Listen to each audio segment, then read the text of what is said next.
सूरत निसा आयत नंबर 108।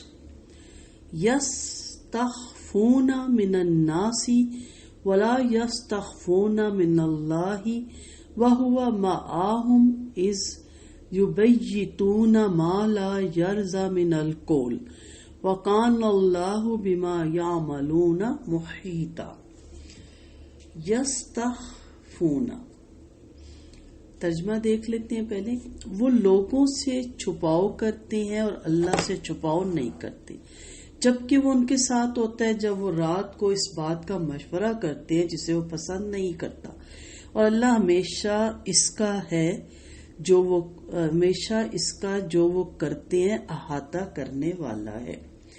यानी इन लोगों का हाल ये है कि गुनाहों का इर्तिकाब करने में लोगों से तो छुपते हैं मगर अल्लाह से नहीं छुपते, जो इस वक्त भी इनके साथ होता है जब वो रात की घड़ियों में नामुनासिब कामों के मशवरे कर रहे होती हैं।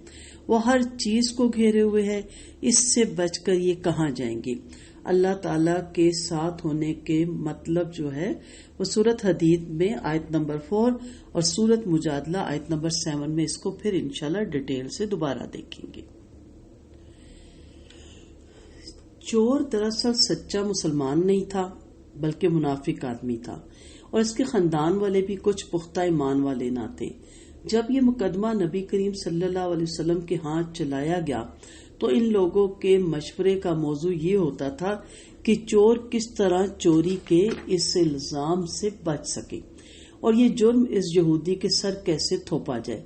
दरअसल इस तरह रातों को मशवरा करना और ये समझना कि इस तरह इनके जुर्म पर पर्दा पड़ा रहेगा, ये इन लोगों के ईमान की कमजोरी की दलील है, और अल्लाह से कोई मामला भला कैसे छुपा रह सकता है। पीछे की आयात के साथ जैसे कि मैंने बताया था कि 113 तक मुसलसल उसी वाक़े के मुताबिक जो कि चोरी का वाक़या हुआ था उसी के साथ ये सारी रिलेटेड है। इंशाल्लाह आखिरी आयत में मैं दोबारा उस वाक़े को कोट भी करूंगी।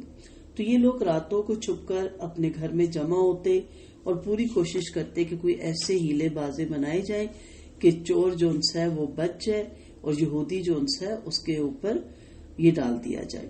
तो इसके बारे में है कि आप लोगों से छुप रहे हैं, ये लोग नबी करीम सल्लल्लाहु अलैहि वसल्लम से छुप रहे हैं और रातों को खुफिया बातें कर रहे हैं।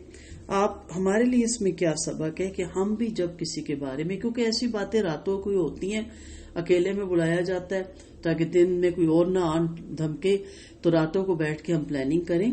तो हर बुरी चीज सवाई ये कि एक इंसान इबादत में लग जाए, बाकी रातों ही को ये काम होते हैं, शैतान भी मगरिब के बाद ही निकलते हैं।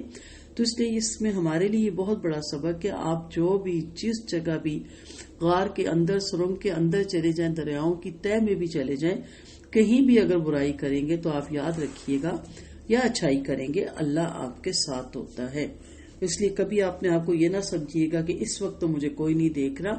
हाँ, कोई भी नहीं देख रहा, लेकिन अल्लाह आपको हर वक्त देख रहा होता है। तो असल तकवा ये है कि अल्लाह के होने का एहसास हर वक्त आपको अपने साथ महसूस हो, ना सिर्फ रश में बल्कि खलवत में भी और तन्हाई में भी। और असल ईमान भी यही तकाजा करता है कि आप तन्हाई में भी उतने ही पारसा और तकवे वाले रहें जितना कि आप पब्लिक में रहते हैं।